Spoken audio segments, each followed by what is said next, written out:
checked some of the news feeds like I usually do in the morning, and I saw this story. And it's probably a story that many of you haven't heard about, and I'll leave a link in the video description if you want to read about it at home. I don't want to go into full details, but I'll give you a brief synopsis of what happened here. A young Montana kid by the name of Spencer, when he was 13 years old, back in 2013, or was it 2012? It doesn't matter. He brought 2 loaded handguns into school with him in his book bag. Didn't do anything with them. Wasn't clear what exactly the motive was for Spencer, whether he's going to, shoot kids or shoot Coke cans at recess or whatever, anything like that. It's unclear because nothing was carried out. The guns were discovered, reported to the principal, and he was punished from there out.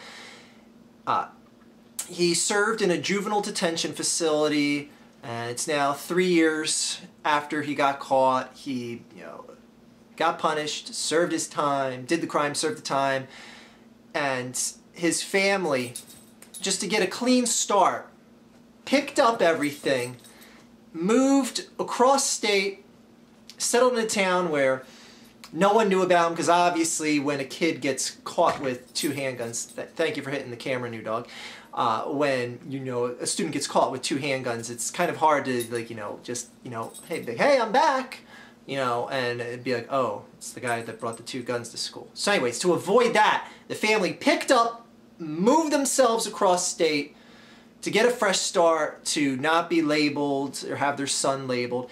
Anyway, somehow, some way, the parents in this new town, I forget the name of the town, Twin Bridges I think it was called, in Montana, and they found out about this kid's past. He was ready to enroll in school and start his senior year of high school in this new town when the parents pressured and actually even went to court to force the school board to not allow this kid into their public school system there. And the school board agreed and banned him from the school, banned him from acceptance, from taking classes into a public school. Now, there's a lot of people, I imagine, on both sides of this of saying, well, a kid that brought guns into school shouldn't be just allowed to go back into a public school.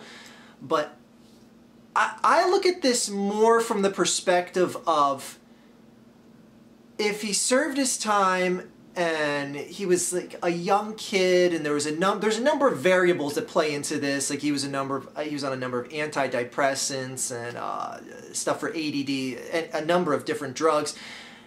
And no clear motive was drawn out for why he did what he did. When you look at all that, and you look at how young he was, you look that he went through rehabilitation, served crime in a juvenile detention facility, you gotta ask yourselves, if this instance isn't a case where a mind can be rehabbed to be accepted back into the society that he was before he got punished, if this case can't be just returned back to quote-unquote normal, then what can? Because I see this as a dangerous precedent on a number of levels. One of which is what I mentioned, is this kid, served his time, went through the rehabilitation process, and he was still denied.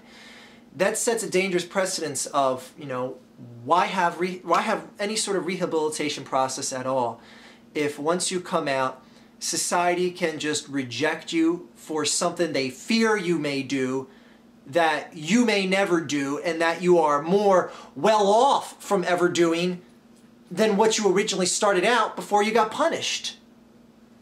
Because that's the thing, when you go through a rehabilitation process, you're explaining the wrongs of what you could have potentially done, the wrongs of your mind, the illness of your mind is explored, anything along those lines, and you hopefully have a better understanding of it, of your situation, of your problem, of whatever you want to call it. And this kid is not getting the quote-unquote second chance. His family took the steps of moving, uprooting their lives, moving. Hello, new dog. Of just basically moving everything, moving their lives, getting a new start, and not even that worked. I also see this as a dangerous precedent from the fact that this is a step away from, schools saying, Susie on her Facebook page said that, she's a lesbian and we don't really want, gay people in our school. So we want to pressure the school board to not allow gay people into our public schools. Like, it's a step away from doing something like that. And you got to wonder, when you see little things like this, it's not a big deal right now. I mean, okay, it's just the one kid in the state of Montana. But this raises awareness of this process being out there, that school boards can be pressured to basically shun a student for, hey, he didn't shoot anyone in school, he brought some guns. And I'm not saying that bringing guns to school can be overlooked. There is absolutely no way, shape, or form, any possible circumstance that bringing a loaded weapon to school can be tolerated. I'm not saying that, they should just give him a pass, it's, nothing happened.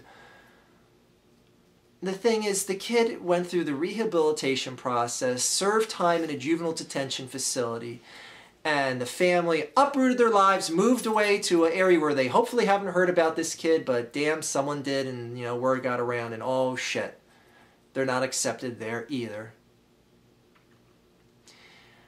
I don't know, man. It's because in a way I can understand, and I'm not saying that, once you commit a crime or something in the field of work or whatever you were doing, you should be allowed, because obviously like a teacher that's molesting students shouldn't be allowed to, go out and be a school teacher again, like be a first grade teacher and be around 6, 7-year-olds all day or anything like that.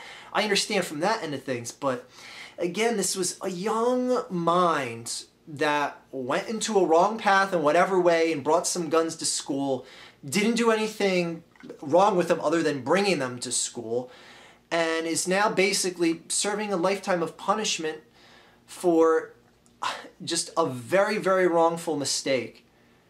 And I don't know, it just scares me when I see things like this, because I see society potentially putting a mind that was once ill, hopefully cured, back into a state of beyond ill. Because you gotta wonder, what is this kid going to think now? Society doesn't want you, kid. He's gonna hear voices like that in his head. You're not accepted, you're never gonna be accepted. That's the stuff you put in a mind like that, a teenage boy. You think he's better off now that society has rejected him twice? I don't know. I could see both sides here. I can see the stance of, yeah, you know what, you really can't let a kid like that come back into the public school system. He brought guns into school. You can't let him back in, period. I understand that. But the steps that were taken here and the message that gets sent, it just rubs me the wrong way. It really does. And I don't see much of anything good coming from this. I really don't. I mean, if you think stuff like this is going to, help stop gun violence in school forever, you're wrong. It's the kid that you're probably going to least suspect because the parents are so out of touch with the kid and don't understand his life that he's just going to lash out. He's going to be like, screw it, I don't care. No one cares about me. I'm just going to kill people. This is just, I don't know. I just see this as a very sad story, a very terrible line of precedent being set. And even New Dog is upset. Isn't that right, New Dog? He's sleeping. He doesn't care. Anyway, a little news update video here for you guys. And happy 10th anniversary, YouTube. I was going to make a video about that, but I don't know. I kind of made a video called I Love YouTube last year. I'll, search that out.